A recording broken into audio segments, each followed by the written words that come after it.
Samuel de Champlain was born August 13, 1574, in the town of Brouage, France. Not much was known about his childhood, but some of his first voyages were with his uncle, giving him the experience he needed to acquire his job as geographer for King Henry IV of France. Champlain was known for his ability to make accurate predictions about geographical figures. His mappings were major contributors to the complete founding of the New World. This is a story about his expeditions and how Samuel de Champlain got his title, the Father of New France. Your Majesty, King Henry IV here to introduce to you Sir Samuel de Champlain as you requested. Good morning, my lord. I received a message from the palace saying you requested my presence. It's arrived here faster than a jackrabbit on a highway. Yes, I have called you to inform you that I have chosen the crew members for the voyage to Acadia, led by Lieutenant General Pierre de Bois-Dumont. I have decided that you will be the geographer on this journey due to your stellar previous journeys with your uncle and the fact that you are very educated in navigation and map making. I do hope that you have safe travels, and I expect big results from when you return. What a joyous day. I profusely thank you, my lord, for such an honor. I promise to fulfill my duty to the best of my ability. I best be gone so I have time to prepare for my voyage. Thank you again, my lord. May you live long and peacefully.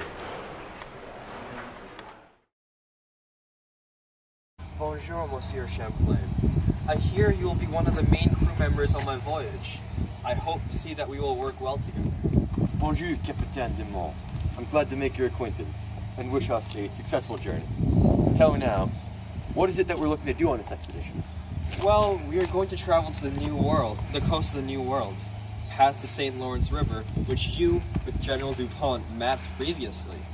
I want to establish fur trade in the area. Sounds like a capital idea. Also, wouldn't it be great to establish some sort of settlement in that area? There might be many resources that we might want to take control of. That sounds like a great idea. We will be on board La Bonne Remonnaie, one of the finest ships in all of France. Perfect. I shall go get ready for the voyage, and we can collaborate well and have a safe, productive trip. Champlain, along with Lieutenant de Mons, with his crew, set sail for their expedition to Acadia, south of the St. Lawrence River in 1604. They had been at sea for months, desperately searching for the shores of Nova Scotia. Months it's been on this boat, and still no sight of land. I need to see results. Champlain, Oliver, Julie, get over here. Sir, we looked everywhere for a speck of land. There's nothing to be found. The Atlantic Ocean is a large place, sir. It hasn't been easy. Yes, sir. I have been up in the crow's nest for 12 hours, and all I've seen are hungry sharks. Wait! Look up ahead! I see the shore! Land ho! Well done, Monsieur Champlain. We finally arrived. Can you take us ashore? Yes, sir. Hard to port. We need to tack towards the shore. Julie, ready to launch. We're heading ashore. Oliver, grab our swords and muskets. You're coming along as second mate. Tell Guillaume he's in charge. We'll return by nightfall tomorrow. Aye, aye, sir. Later that year, Samuel received orders to explore and chart the coast of New England, including Boston Bay, the Charles River, Plymouth, and Cape Cod. Lieutenant, we're approaching the English Cape of Cod. The name does not betray its waters. We can set up camp here and drop off the bounty for a long time. Monsieur, I have to agree. We cannot pass up the opportunity to chart the area for our liege, King Henry. This could be a perfect spot for a settlement. Now in 1608, Champlain sailed to the New World and up the St. Lawrence River with Francois Graf Dupont. Champlain had sailed with Dupont to the same river nearly 5 years earlier, when he mapped the area. On July 3rd, the men and their crew landed at the Rock of Quebec, which is at the mouth of the St. Lawrence River. Here we are again, Lieutenant Dupont. Back up the St. Lawrence. What a ways we have come. Yes, here we are. Do you think it'd be wise to establish a colony? Perhaps yonder over there? Yes. Yes, I do. It could be quite a success. Champlain, this winter has been incredibly harsh on us and our men. Oh, I know, sir. We've been ravaged by scurvy, and this brutal winter's been no help. We've already lost 13 of our 24 men. Here comes a couple of the crew. Sirs, we have news on our settlement. 3 more men have died from scurvy. There's only 8 men left living. This keeps getting worse. Sailors, please try to send for help from France and King Henry. Of course, we will send word. Dupont, I think it would be smart to attempt to gain support from the Huron native tribe. Maybe when they gain their support by helping to fight their enemy, the Iroquois, in the south. I agree with you. If we get the Hurons on our side, it would strengthen our weak settlement.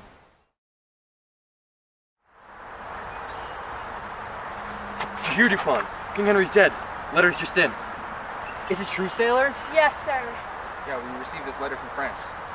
We must go back to France. As King Henry was the main supporter for our colony, we need to try and increase support for us. Yes, of course, Champlain. We shall set sail for home in 2 nights.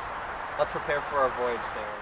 After Champlain settled Quebec, he set up shop on the St. Lawrence River, establishing fur trading posts all along it. The fur trade did well, especially with the local native tribe, the Hurons. Champlain and the natives developed a strong alliance, aiding each other in times of need and war. They traded goods and often talked about past journeys done together. Yes, I remember. You, Sir Champlain, also aided us in the battle against the Iroquois fort and the Richelieu River, the spring we returned from journey to France. You're correct, my friend. Your tribe and I are strong allies. Do you recall hearing about the time we traveled the Ottawa River, discovered Lake Ontario, and attacked the Onondaga fort? Yes, that was when we were wounded in the leg, as our allies did not appear. You spent the winter recovering at Lake Huron with us, and you wrote about our ways of life. Then with Sir Dupont, we left for France. Got it correct, my friends.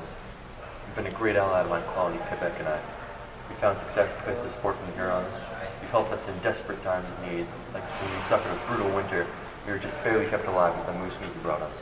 Oh, and trading posts like the one here. With your support, we've been able to share our goods for the benefit of all. This is all true, sir. We must go now, sir. See you soon, friends. Farewell, friends. Until next time. In 1628, an English fleet sailed all the way down the St. Lawrence River and to Quebec. The French fleets were destroyed, and they were forced to give up Quebec to the British. Samuel was captured as the English's prisoner, but was released upon learning the war in Quebec was over.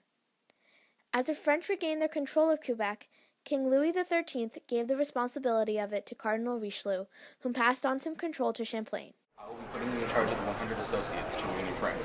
Yes, sir. Thank you, sir. I'm just finishing this story and map. I have some good news. What is it? We're moving back to Quebec. Really?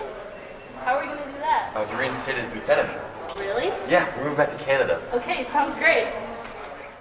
On Christmas Day, 1635, Champlain took his final breath in his home in Quebec due to suffering from a stroke. Ellen. Megan. Oh no. This is the end of Samuel Champlain's story. Samuel de Champlain left behind a legacy of extremely accurate maps, charts, and recordings of the New World and his expeditions and explorations. His final years included him building forts to protect his major achievement, the colony of Quebec.